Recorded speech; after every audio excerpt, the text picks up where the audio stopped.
बिस्मिल्लाहिर्रहमानिर्रहीम। मेरी तरफ से, नियो टीवी की तरफ से, हमारी पूरी टीम की तरफ से, टीम बयानिया की तरफ से और भी जो लोग हमारे साथ काम करते हैं, किसी भी तरीके से मुंसलिक हैं, उन तमाम की तरफ से आप तमाम लोगों को ईद मुबारक। गो के ईद का कुछ वक्त गुजर चुका है। कुर्बानी का गोश्त घर पे फ्रिज के अंदर रख दिया गया है और प्रोग्राम हमारा आता भी ऐसे वक्त में है कि अगर आज भी कुर्बानी होती तो इस वक्त भी जो है वो कुर्बानी से फारिग होकर लोग गोश्त को ठिकाने लगाने का, तकसीम करने का और उसके बाद फ्रिज में महफूज करने का तमाम अमल मुकम्मल कर चुके होते हैं। बहरहाल इस वक्त जो मामला है वो ये है कि ईद पे देसी डिशेस तो बनती हैं घर के ऊपर। घर में हम देखते हैं कोरमा भी बनता है, कढ़ाई भी बनती है। बहुत ज़्यादा जो है वो बिरयानी के भी शौकीन कराची में ज़्यादा हैं और बाकी मकामात पे भी उम्मीद है कहीं अगर बिरयानी नहीं बनती तो पुलाव बन जाता है। लेकिन इन तमाम चीज़ों के साथ साथ एक आध दिन गुजरने के बाद कुछ तबीयत पे भारीपन भी महसूस होता है, क्योंकि कोरमा, कढ़ाई, बिरयानी, पुलाव, ये तमाम चीज़ें तो हम खा चुके होते हैं। उनको भी कैसे बेहतर किया जाए, उसमें भी वो जायका कैसे आए कि जो जब हम बाज़ार में जाते हैं, किसी मशहूर कढ़ाई सेंटर पर जाते हैं, किसी मशहूर फ्राई सेंटर पर जाते हैं, वहाँ बड़ा मुख्तलिफ जायका होता है। लेकिन घर पे जब ख़वातीन बनाती हैं तो कभी टमाटर ज़्यादा होता है, कभी हम देखते हैं कि मिर्च या मसाले की मिकदार ज़्यादा होती है। उन तमाम चीज़ों के साथ बहरहाल ईद का दिन है, यूनिकनेस होनी चाहिए, कुछ ऐसा होना चाहिए कि जो ईद का मज़ा दोबारा कर सके। तो आज का प्रोग्राम भी हमने इसी हवाले से डिज़ाइन किया है कि आपको देसी खानों के ऊपर भी कुछ थोड़ा सा देसी टच भी देंगे कि उन खानों को कैसे बेहतर कर लें, किस तरीके से जब आप टिक्का बोटी के लिए दोस्तों के साथ बैठें तो आपका टिक्का भी उतना ही मज़ेदार हो, उतना ही जायकेदार हो, उतना ही पका हुआ और नरम हो जितना किसी अच्छी शॉप के ऊपर या अच्छे आउटलेट के ऊपर या अच्छे रेस्टोरेंट के ऊपर मिलता है। इसके साथ साथ जो बहुत से ऐसे रेस्टोरेंट्स हैं कि जहाँ पर बड़ा खसूसी किस्म का इंतज़ाम होता है कि गोश्त का एक टुकड़ा भी पूरे खाने की ज़रूरत को पूरा करता है और जायके की जो हमारे अंदर एक ख्वाहिश होती है उसको भी कहीं ना कहीं कैटर कर रहा होता है। तो हम तमाम ही चीज़ों को आज कवर करने की कोशिश करेंगे कि किस तरीके से अपने खाने को मज़ीद जायकेदार बना सकते हैं। रेस्टोरेंट्स वाले, बड़े रेस्टोरेंट्स वाले, ढाबे वाले आखिर करते क्या हैं। इसके साथ साथ जो देसी खाना नहीं है, विलायती खाना है, जो आम तौर पे बड़े खसूसी तौर पर हम बना सकते हैं या बनाते हैं, वो किस तरीके से बनता है, वो किस तरीके से तैयार होता है, ईद पे कौन कौन सी डिशेस आसानी से बन सकती हैं। तो यही आज हमारा ईद के मौके पर आपको गिफ्ट होगा। हम इस वक्त मौजूद हैं, कराची का एक इलाका है जमजमा, और यहाँ पर ईद क्लाउड के नाम से एक बड़ी अनोखी चीज़ हमें यहाँ पर मिली। ईद क्लाउड से मुराद जो मुझे इब्तदाई तौर पर महसूस हुई कि ये शायद जिस तरह से आई क्लाउड है एप्पल का या जिस तरीके से बाकी क्लाउड कंपनीज़ हैं, तो ये एक ऐसा वर्क स्पेस है कि जहाँ पर बहुत से लोग एक साथ इकट्ठे होते हैं और कुछ ऐसा काम करते हैं। तो ईद क्लाउड का जो किचन्स हैं, हमने इनसे बात की कि आप हमें बताएं कि ईद पर कौन सी ऐसी डिशेस हैं कि जो लोग बना सकते हैं, घर पे बना सकते हैं, और अगर इनसे ऑर्डर करना चाहें तो वो आपकी मर्ज़ी है।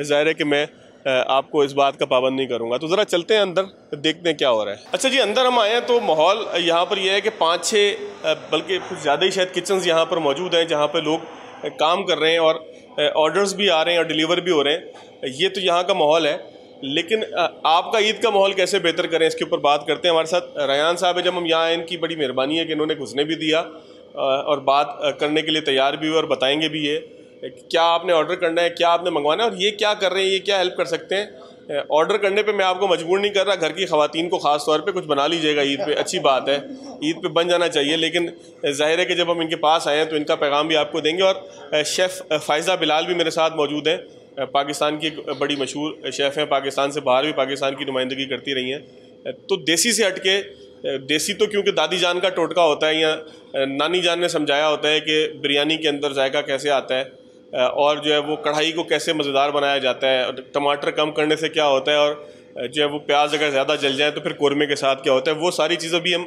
ज़रूर बात करेंगे। लेकिन कुछ थोड़ी सी बात हो जाए विलायती चीज़ों की, क्योंकि ईद के पहले दिन हम फारिग हो चुके हैं तमाम चीज़ों से।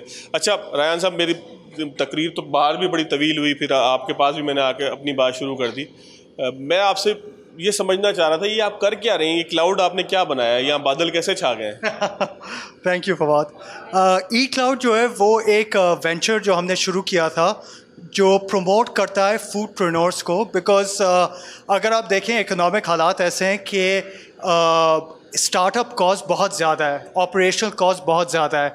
आपको कोई अगर लोकेशन पे एक रेस्टोरेंट खोलना है, उसके मसले और उसके हासिल बहुत ज़्यादा है। तो हमने एक फैसिलिटी क्रिएट की है जिसमें बहुत मल्टीपल किचन्स हैं, और उन मल्टीपल किचन्स में हमारे अपने 2-3 ब्रांड हैं और फिर एक्सटर्नल ब्रांड्स हैं, और स्पेसिफिकली टारगेटेड के फूडप्रेन्योर्स या शेफ्स जो कोई अपना नाम बनाना चाहे फूड मार्केट में, वो आए इधर और वो सिर्फ अपनी एक्सपर्टीज़ इधर इस्तेमाल करें, सिर्फ खाना बनाए। बाकी सारा ऑपरेशनल हैसल हम आप संभालेंगे, बिजली, जनरेटर, गैस, कोई भी मेंटेनेंस आपको चाहिए हो, अगर आपको एक्स्ट्रा स्टाफ चाहिए हो, तो वो सारी चीज़ें हम कवर करते हैं। चलें, आप बड़ा अच्छा काम ज़रूर कर रहे हैं, लेकिन ये बताएं कि ईद पे कौन कौन सी डिशेस अवेलेबल होंगी? अगर ईद पर कोई आ जाए आपके पास कि जी यहाँ पे टिक्का मुझे बनवाना है आपसे, तो आप फैसिलिटी पर कोई प्रोवाइड करेंगे? हमारे पास जो ब्रांड्स अभी ऑपरेट कर रहे हैं through dine and take away delivery, वो तो सब वो विल बी ऑपरेशनल। हमारे जो अपने ब्रांड्स हैं, जैसे अगर आपको सेकंड डे पे कोई चेंज चाहिए तो आप हमारा जो कंग फू एक्सप्रेस ब्रांड है वो चाइनीज़ ब्रांड है, तो एक डिफरेंट फ्लेवर प्रोफाइल है। लेकिन मेरा क्वेश्चन आपसे ये है कि क्या ईद के मौके पे आप अगर माजी को देखें या आपके पास मार्केट रिसर्च हो, तो लोग ऑर्डर करते हैं या कोशिश होती है कि जो घर पे बना है वही खा लें? देखिए, फर्स्ट डे पे तो ज़्यादा लोग नहीं ऑर्डर करते क्योंकि देसी खाना और वो बहुत मीट सेंट्रिक होता है, लेकिन सेकंड थर्ड डे डेफिनेटली लोग ऑर्डर करते हैं, बिकॉज छुट्टी का माहौल है, फैमिलीज आई हुई होती हैं, खाना पीना चल रहा होता है, और फूड तो पाकिस्तान का सबसे बड़ा एंटरटेनमेंट। चले, ये तो हमें समझ में आ गया कि जी ईद के दिन जो है वो ईद के दूसरे दिन तो लोग कम अज़ कम ऑर्डर करना शुरू हो ही जाते हैं, और इन्होंने बताया कि इनके पास बहुत सी ऐसी वैरायटीज़ मौजूद हैं कि जो मुख्तलिफ हैं, हटके हैं, आपके पेट के ऊपर, तबीयत के ऊपर गिरां भी नहीं गुजरेंगी और आपको जायका भी अच्छा मिल सकेगा। फ़ायज़ा बिलाल साहिबा से पूछते हैं, आखिर आप क्या सजेस्ट करेंगी जी ईद पे? पहले दिन तो लोगों ने बड़ा कढ़ाई भी खाई, कौरमा भी खाया, बिरयानी को भी जो है वो लुत्फ़अंदोज़ हुए। पंजाब में हमारे दोस्त, हमारे भाई, हमारी बहनें जो हैं वो पुलाव पसंद करते हैं, उन्होंने पुलाव भी खाया। अब दूसरा और तीसरा दिन आ गया है, तो उसमें तबीयत पे गिरा ना गुजरे, मैदे पे मुश्किल ना हो, विलायती टच हो, थोड़ा सा देसी हो गया, तो क्या क्या हो सकता है? अस्सलाम वालेकुम एंड थैंक यू फवाद भाई। बहुत कुछ हो सकता है। हमारे ई क्लाउड पे आए, यू गेट येला शवारमा ब्रांड है, बाओ भी है हमारे। देखें वो मैं आपकी सारी बात समझ गया। देखें, नहीं, अब ई क्लाउड पे तो जो लोगों ने करना था ना ईट क्लाउड के ऊपर, वो तो लोगों ने कर लिया। अब घर पे क्या आप बताएं घर पे क्या कर सकते हैं? अच्छा देखें, घर पे होता है फर्स्ट डे बहुत भारी होता है, लेट्स लाइक बारबेक्यू, कलेजी, फ्राई एंड निहारी, कोरमा, ये सब हो गया अब हमारा। सो अगर मेरी प्रेफरेंसेस होगी तो second day I prefer to have some Chinese और maybe light some wraps, और मे बी समथिंग जो मैं चिकन रोस्ट कर लूँ, मे बी बीफ रोस्ट कर लूँ। I prefer to have chicken on the second day, क्योंकि पहले दिन इज़ लाइक पूरा गोश्त खोर वाला डे गुजर चुका होता है। तो एक माइल्ड फूड जो आपके स्टमक को, और स्पाइसेस, कंट्रोल स्पाइसेस, तो घर पे ट्राई करें, ड्राई रब करें मीट को। क्या क्या करें? कोई एक छोटी सी रेसिपी आप मुझे बताएं ना, कि घर पे 1, 2, 3, 4 अगर दावत है तो उस दावत में एक तो देसी चीज़ें आ गई, फिर थोड़ा सा जब आप ख़वातीन हैं, ज़ाहिर है कि टेबल को खूबसूरत आपने बनाना है ना, इनसे क्या ऑर्डर कर सकते हैं? ये तो पूरे पाकिस्तान में तो ज़ाहिर है ऑपरेट नहीं करेंगे, तो कराची के लोग, DHA के लोग इनसे ऑर्डर क्या कर सकते हैं? और क्या आप रेस्टोरेंट से ऑर्डर कर सकते हैं? अपने टेबल को खूबसूरत कैसे बना सकते हैं? ईद के दूसरे दिन दावत तो आपको पता है होती है। अच्छा, ये सिर्फ DHA में नहीं है, तो अगर आप आयशा मंजिल की सराउंडिंग में है तो आप वहाँ से भी ऑर्डर कर सकते हैं। आप गुलशन, सारी बात आपकी समझ गया, आप हर जगह हैं। चलें, अब मुझे बताएं कि ऑर्डर क्या क्या हो सकता है और इसके अलावा बना क्या सकते हैं? घर पे आई प्रेफर, मुझे चाइनीज़ पर्सनली पसंद है। It's a fast cooking. Cutting है तो कटिंग आप पंखे के नीचे खड़ो के करो, चिकन को मैरिनेट करो, कुछ नहीं, जस्ट सॉल्ट पेपर लगाना है, आपने गार्लिक पाउडर लगाना है, हाई फ्लेम रखो, गार्लिक डालो, चिकन डालो, सौते करो, वेजी डालो, चिकन स्टॉक डालो। अब यहाँ पे आपके प्रेफरेंसेस हैं, आप सोया सॉस डालो, चिली सॉस डालो, अपने टेस्ट बर्ड्स के हिसाब से आपने सॉसेस के साथ खेलना है, और आपका एक बड़ा बेसिक सा ग्रेवी इज़ रेडी, जिसमें ना बहुत ज़्यादा स्पाइसेस हैं, साथ में राइस कर लें boil, and it's a complete meal. You don't, एक मील तो ये हो गया। दूसरा, जो छोटी फैमिली है, 2 बच्चे हैं, एक जो है वो कपल है, वो अगर कोई स्पेशल चीज़ बनाना चाहें, खातून, दावत भी नहीं है, तो वो क्या करें? चिकन रोस्ट बना लें, इजी, गर्मी से। चिकन नहीं है, देखें ना, अब गोश्त इतना आगे पड़ा हुआ है फ्रिज के अंदर। क्या वो एक बच्चा और मियाँ बीवी खाना क्या चाह रहे हैं? ये बच्चों के लिए क्या हो सकता है छोटा मोटा, जो गोश्त से हो, या चलें चिकन से बना दें और स्टेक बना लें, क्या कर लें? स्टेक बना सकते हैं। बीफ आपके पास होगा, बीफ के फिले निकलवा लें फर्स्ट डे ऑफ कुर्बानी। अंडर कट के पीसेस आप, अब तो अपनी गाय है तो कहीं से भी कुछ भी निकालें आप। अंडर कट के पीसेस लें, ड्राई रब करें। ड्राई रब में आपका आता है garlic powder, onion powder, salt, paper, बहुत बेसिक। हर्ब्स अगर घर में मौजूद हैं, कोई भी हर्ब आप उसके ऊपर थाइम लगा दो, ऑरिगेनो लगा दो, हर्ब लगाओ एंड उसको अच्छे से एक दिन पहले ईद के फर्स्ट डे रात में आपने रब करके छोड़ दिया। नेक्स्ट डे आप उसको ग्रिल पे कर लें, आप उसको ओवन में डाल दें, जस्ट ड्रिजल सम ऑयल। तो ये हेल्दी भी है, अच्छा भी है, फ्लेवरफुल भी है, सबसे बढ़ के गर्मी में आपको ज़्यादा देर खड़ा नहीं रहना। देखें, ये बहुत मज़ेदार बात है क्योंकि जिस वक्त किचन में चूल्हा जल रहा है, आग उसके अंदर से जो वो उठ रही है, तो पंखा नहीं चल सकता। अगर आपके किचन में पंखा है भी ना तो चलेगा नहीं, और अगर एसी भी चलेगा तो वो काम नहीं करेगा। तो ऐसी चीज़ों की तरफ जाना चाहिए कि जो पहले से आप तैयार कर लें, जिस तरह से शेफ़ साहबा ने बताया, जिस तरीके से आप ऑर्डर करने का भाई ने बताया कि एक ऐसा किचन भी मौजूद है कि जहाँ आके लोग अपनी एक्सपर्टीज़ को जो है वो एक्सप्लोर कर रहे हैं। तो ज़ाहिर है कि आपके पास यहाँ पर फ्लेवर भी बहुत ज़्यादा मिल जाता है कि तरह तरह की चीज़ें एक रूफ़ के नीचे एक उससे जो है वो ऐप से ऑर्डर हो रही होती हैं। तो एक ब्रेक लेते हैं, ब्रेक के बाद और देखते हैं कि ईद पर क्या कुछ बन सकता है, हम आपको क्या कुछ बता सकते हैं। ब्रेक के बाद खुशामदीद। ये डिफेंस में ही, कराची के डिफेंस में जार्डिन नाम का एक रेस्टोरेंट है। बहुत खूबसूरत रेस्टोरेंट है, बहुत मशहूर रेस्टोरेंट है। यहाँ पे ख़ास बात ये है कि स्टेक्स लाइव तैयार किए जाते हैं आपकी आंखों के सामने। तो ईद के मौके के ऊपर अगर फैमिली का ख्वाहिश हो कि कुछ देसी के अलावा कुछ ऐसी चीज़ें हो जाए, तो स्टेक कैसे बना रहे हैं, क्या उसका प्रोसीजर है, अगर स्टेक का मूड हो तो कौन सा गोश्त जो है वो उसके काम आ सकता है। क्योंकि ज़ाहिर है कि कुर्बानी के पहले, दूसरे और तीसरे दिन, तीनों दिन ही जो है वो बहुत से लोग गायें दूसरे दिन करते हैं, बकरे पहले दिन कर लेते हैं। तो कौन सा गोश्त होना चाहिए जिससे स्टेक बनेगा और क्या तैयारी उसकी होनी चाहिए, ज़रा चलते हैं जी। हम जार्डिन में अंदर आ चुके हैं, बड़ा खूबसूरत इसका माहौल है। ऐसा ज़रूर एक दफ़ा जो है ना वो रोटेट करके कैमरे को दिखा दीजिएगा। लेकिन यहाँ पर समी साहब हमारे साथ मौजूद हैं, इस खूबसूरत रेस्टोरेंट के, इस खूबसूरत किचन के जो है वो ओनर भी हैं। ये आपको कुछ बताएंगे कि अगर ईद के मौके पे ख्वाहिश पैदा हो जाए कि स्टेक बनाना है। ज़ाहिर है कि रेस्टोरेंट से जाना इतना आसान होता नहीं है, बहुत से लोग प्रीफर करते हैं, लेकिन कुछ ख़ानदानों में शायद निकलना ईद के दिन आसान नहीं होता। समी साहब, बहुत शुक्रिया आपका। ये बताएं कि जो गोश्त आपके सामने है बीफ का, ये किस तरह से बनवाएं, क्या कहा जाए कसाई को, क्या निकाल कर दे? अच्छा, ये बेसिकली अंडरकट का मीट है और ये टेंडरलाइन पार्ट है इसका मीट का ना। और ये अगर आप बकरा ईद के जो जानवर होता है उसमें इसके जो नेक के बाद वाला जो हिस्सा होता है ना, उसमें निकलता है, एक ही पीस निकलता है, सेंटर में होता है ये, वो स्टेक में यूज़ होता है सिर्फ पीस। हो ये सिर्फ एक ही पीस निकलेगा? एक जानवर में से एक ही पीस निकलता है। इसको कुछ ज़बान में हम लोग पसंदे भी कहते हैं और इसको ऊपर टेंडरलाइन भी कहते हैं। तो ये एक ही रॉड निकलती है, तकरीबन 800-700 ग्राम के जानवर पर डिपेंड करता है। उसमें कितने स्टेक बन जाते हैं? उस पर कम से कम डिपेंड करता है, 240 ग्राम से अगर का बॉर्डर बना रहे हैं तो 3 ऑर्डर निकलेंगे, 4 ऑर्डर निकलेंगे बस। यानी कि अगर आपकी छोटी सी फैमिली है और आपके पास गाय आपने कुर्बान की थी, अच्छा बकरे के लिए पॉसिबल है? नहीं सर, नहीं सर, बड़े जानवर के। बड़े जानवर का है, चलें फिर ऐसा करें कि ख़ानदान में एक से ज़्यादा अगर गाय होती हैं तो 5-6 लोग, स्पेशल डिश है ना, आपको स्पेशल डिश तक पहुँचाया है, क्योंकि बिरयानी, कौरमा वरमा तो सब खा ही रहे हैं। तो इसमें समी साहब मुझे ये बताएं क्या क्या चीज़ें चाहिए इसको प्रिपेयर करने के लिए? बेसिकली ये जो मैं आपको भी आज स्टेक बना के दिखा रहा हूँ, ये बेसिकली लाइव स्टेक है और ये सिर्फ सॉल्ट और पेपर में बनता है, इसमें कुछ भी नहीं है, प्योर रॉ मीट है। अगर आप देखें तो मैं भी आपके सामने स्टोन पे बनाऊँगा, ये एक हमारा एक्सक्लूसिव डिश है ये, और इसमें कोई मैरिनेशन नहीं, कुछ भी नहीं, नथिंग, सिर्फ बटर यूज़ होगा उसकी सरफेस और उसके ग्रीसिंग के लिए, roasted garlic, green chillies, salt and paper, that's it. यानी कि 4-5 चीज़ें आपके पास, मतलब मेरी आंखों के सामने 4 चीज़ें हैं, सॉल्ट है, पेपर है, गार्लिक है, चिली और बटर है, बस 4-5 चीज़ों के अंदर जो है वो ये बन रहा है। तो ये सिर्फ, अच्छा एक बात और बता दें, जो स्टेक्स जितने भी हैं वो सारे इसी मीट के बनेंगे? जी बिल्कुल, स्टेक जो जितने भी बनते हैं वो बेसिकली टेंडरलाइन मीट के ही बनता है, जो कट होता है टेंडरलाइन उसी का बनता है। छोटा सा देसी ऑप्शन दें ना, कि अगर कोई रान का ऊपर गोश्त ज़्यादा हो, फिर वो मसला ये आता है कि फिर वो मीट बन तो जाएगा उसका स्टेक, लेकिन टफ होगा, बहुत हार्ड होगा, वो जूसीनेस, वो जो सॉफ्टनेस होती है मीट की वो नहीं रहेगी। आपको राज पता लग गया है ना कि रेस्टोरेंट का स्टेक होता क्यों मज़ेदार है। अगर आप घर पे स्टेक बनाना चाहते हैं, खातून खाना मेहनत करना चाहती हैं, छोटी सी फैमिली है, 3-4 लोग उसके अंदर हैं, या कोई बहुत ख़ास आदमी आ रहा है जिसको आपने स्टेक बना के खिलाना है, तो जहन में रखें कि जो गाय है, बैल है, जो भी है बड़ा जानवर, उसके नेक का ये गोश्त है। समी साहब, अब थोड़ा सा मुझे प्रोसीजर बताएं, आप क्या करेंगे?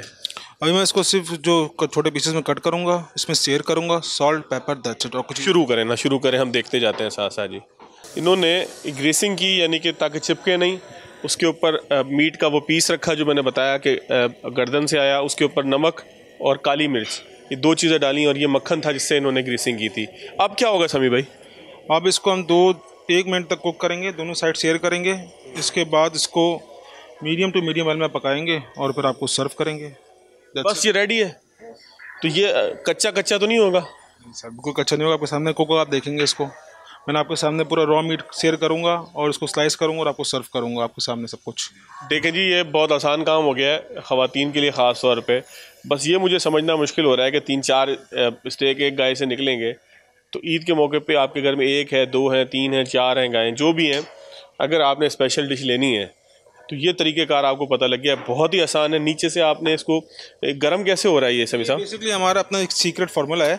ये स्टोन है, अगर आप देखेंगे नीचे से इसको, ये हम कौन सा स्टोन है ये बताएं? ये स्पेशल फूड ग्रेड स्टोन है, हम इंपोर्ट करते हैं बाहर से ये, और इसको हम 24 से 48 घंटे ओवन में प्री हीट करते हैं और जब ऑर्डर आता है उसके टाइम इसको निकालते हैं। That's it. एक दिन में एक पत्थर यूज़ होता है। आज ये पत्थर यूज़ हो गया, ये अब नेक्स्ट यूज़ नहीं हो सकती, अगले नेक्स्ट वॉश होकर फिर ओवन में जाएगा, फिर यूज़ होगा 24-48 घंटे बाद। लेकिन जुगाड़ तो कोई बताए ना, अब घर पे तो पत्थर नहीं है हमारे पास। जैसे चूल्हे पे बना सकते हैं, नॉन स्टिक पैन पे आप इसको बना सकते हैं, कोई इशू की बात नहीं। ये तो मेरी स्पेशल रेस्टोरेंट की डिश है, तो मैं इसको आपसे प्रेजेंट कर रहा हूँ।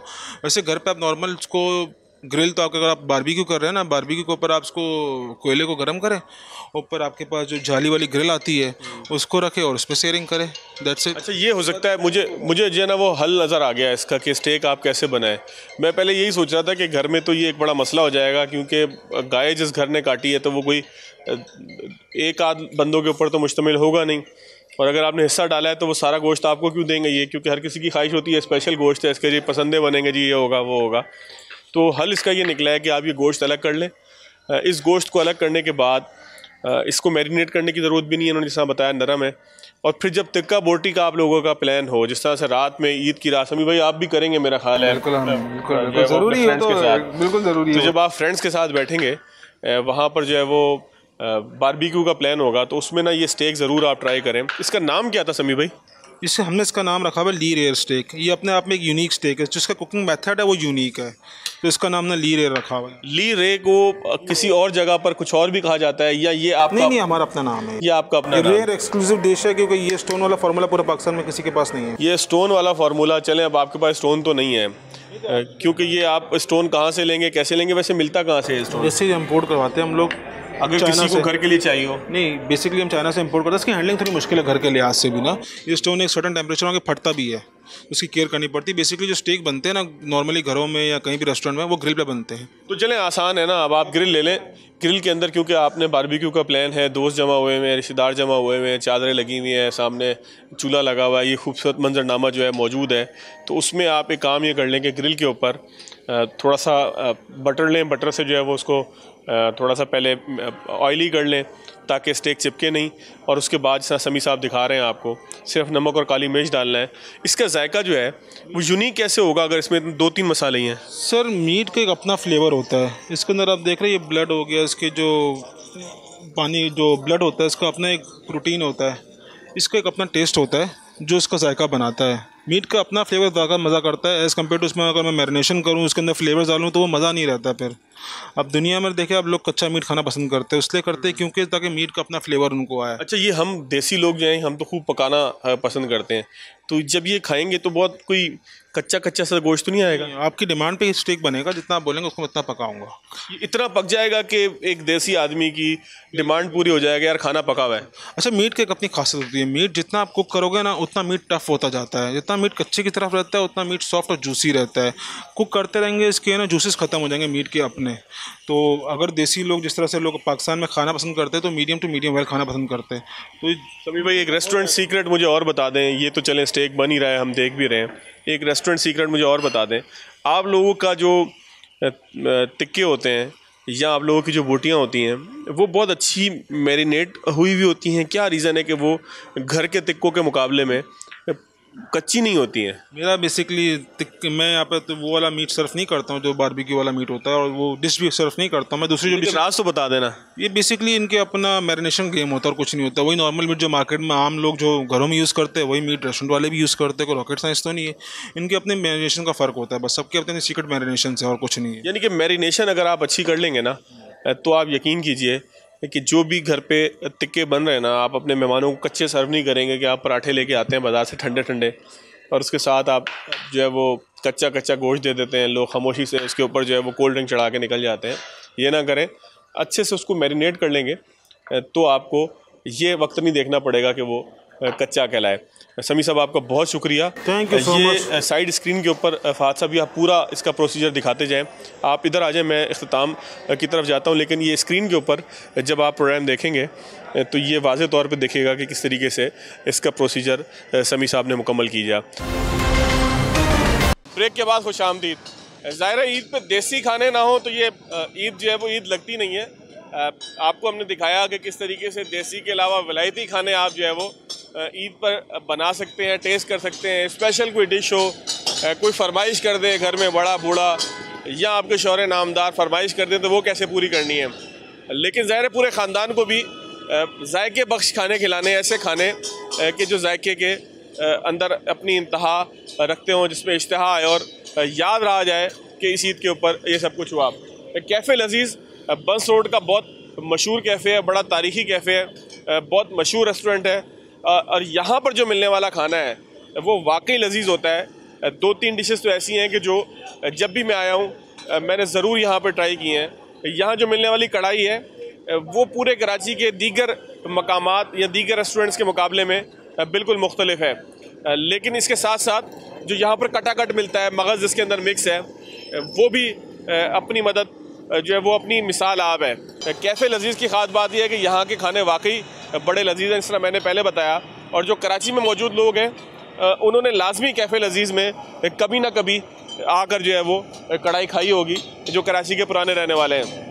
लेकिन वो लोग जो कराची से बाहर हैं वो ज़ाहिर है कि उनको मैं यही कहूँगा कि जब भी कभी आप कराची आए ना, ईद का मौका तो ज़ाहिर है गुजर ही जाएगा, लेकिन जब कभी कराची आए तो कैफ़े लजीज़ आपने हमारी रिकमेंडेशन के ऊपर एक दफ़ा आके देखना ज़रूर है। और ख़ास तौर पर यहाँ कढ़ाई जो छोटी छोटी बोटियों के अंदर बनी हुई होती है उसे ज़रूर चेक कीजिएगा। तारिक भाई से हमने दरख्वास्त की थी कि तारिक भाई टाइम दें, तो तारिक भाई जो है वो ओनर भी हैं रेस्टोरेंट के, लेकिन तारिक भाई ने मेहरबानी ये की है कि हमें जो है वो थोड़ा सा टाइम दिया। तारिक भाई बहुत शुक्रिया आपका।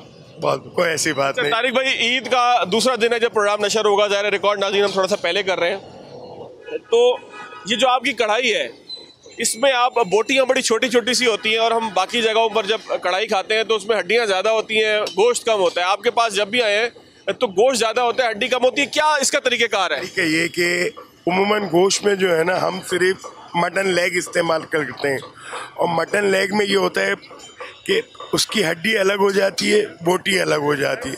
मिक्स गोश्त में जो है ना वो इस तरह होना मुश्किल होता है। चले सुन लिया आपने। सबसे पहला मैंने राज आपको कैफ़े लजीज़ का ये बता दिया है कि रान का गोश्त आपने बकरे का रख लेना है, इसलिए कि आपने अगर कढ़ाई अच्छी बनानी है। वैसे अगर गोश्त मिक्स आ गया कोई बात नहीं, लेकिन अगर आपने कैफ़े लजीज़ जैसी छोटी छोटी बोटियों वाली मज़ेदार कढ़ाई बनानी है तो पहला राज आपको पता लग गया। अच्छा ये मुझे बताएं कि आपका मसाला दूसरों से मुख्तलिफ होता है, ऐसा महसूस होता है मसाले में बनी हुई है टमाटर के बजाय, वो क्या तरीक़ेकार है पकाने की सेटिंग? थोड़ा बताएं ना, तारिक भाई को राज खोले ना। उम्मूमन जो है ना लोग कढ़ाई में टमाटर भर देते हैं तो उससे जो है ना वो टमाटर से जो है ना उसका टेस्ट ख़राब हो जाता है। इसमें टमाटर कम और दही दोनों मिला के डालें तो 1 किलो कढ़ाई में टमाटर कितना होगा, दही कितनी होगी? 1 पाव टमाटर बस। ठीक है, और दही कितना डलेगा? दही भी तकरीबन 1 पाव के करीब। अच्छा मसाला आपका क्या होता है, क्या क्या चीज़ें इसमें डलती हैं, थोड़ा राज खोल दें आज।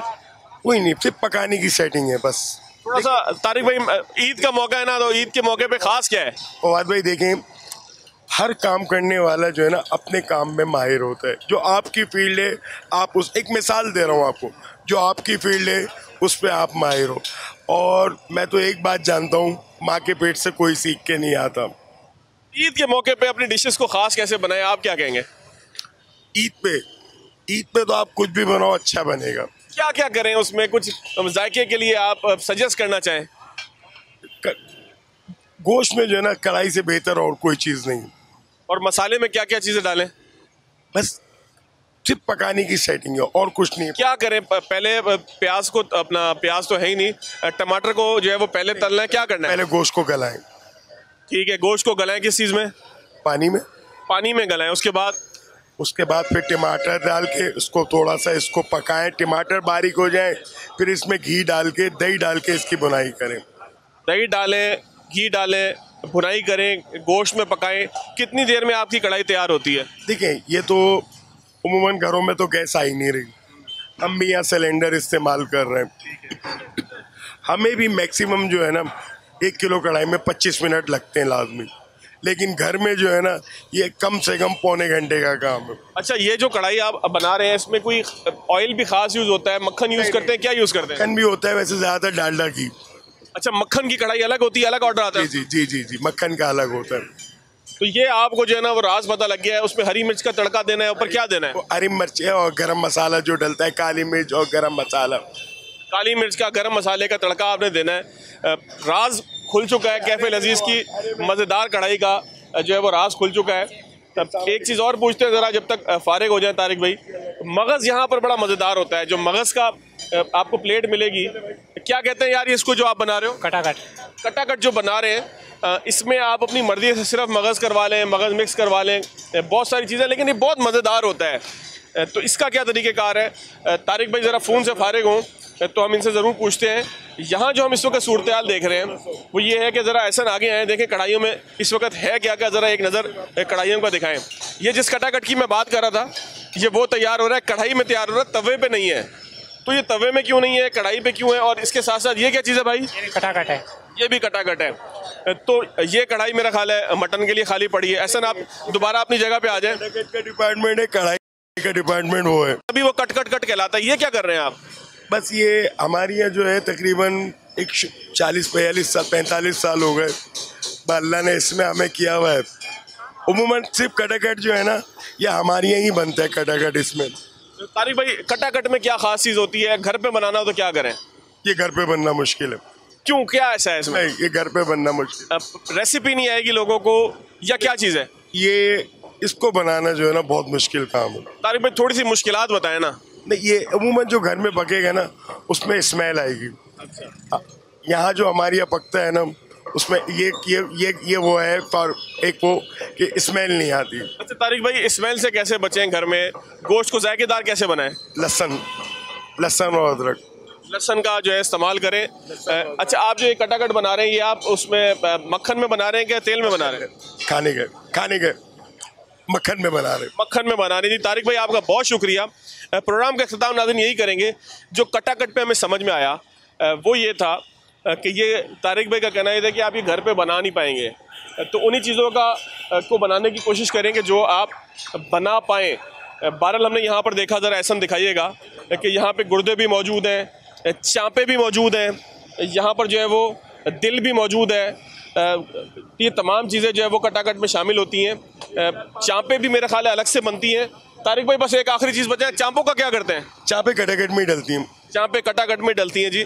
तो ये कुछ स्पेशल चीज़ें होती हैं जो रेस्टोरेंट में ही हो सकती हैं, लेकिन बहुत सी ऐसी चीज़ें हैं जो आप घर पे कर सकते हैं। कढ़ाई का जिस तरीके से तारिक भाई ने बताया, कैफ़े लजीज़ की रेसिपी आप तक पहुँची, वो ये था कि कढ़ाई को आपने बहुत ज़्यादा भूनना नहीं है। गोश्त को जो है वो रान से अगर आप लेंगे तो छोटी छोटी बोटियाँ आपको मिल जाएंगी।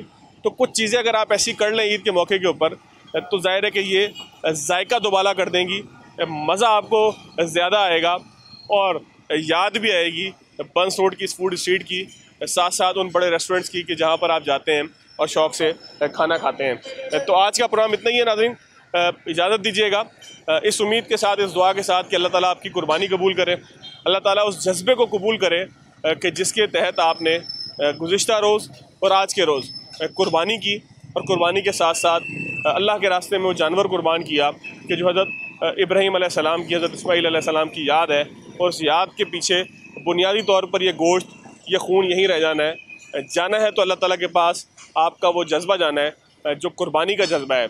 और कुर्बानी का ये जज्बा सिर्फ़ खाने पीने के मामले में या गोश्त के मामले में नहीं होना चाहिए। कुर्बानी का ये जज्बा अब ज़िंदगी के हर मामले के अंदर, हर चीज़ के अंदर, अगर मैं यहाँ पर फूड स्ट्रीट में आया हूँ और कोई पार्किंग अगर मुझसे ज़बरदस्ती लगाने के चक्कर में है या आगे निकलना चाहता है तो गालम गलोच के बजाय, अपना मूड ख़राब करने के बजाय, गुस्से के बजाय वहाँ पर भी अगर छोटी सी कुर्बानी दे लें तो कुर्बानी जगह जगह देने से इंसान का दिल बड़ा होता है, ईमान का जज्बा ताज़ा होता है, सुन्नत इब्राहिमी की याद ताज़ा होती है। इजाज़त दीजिएगा, अल्लाह हाफ़िज़।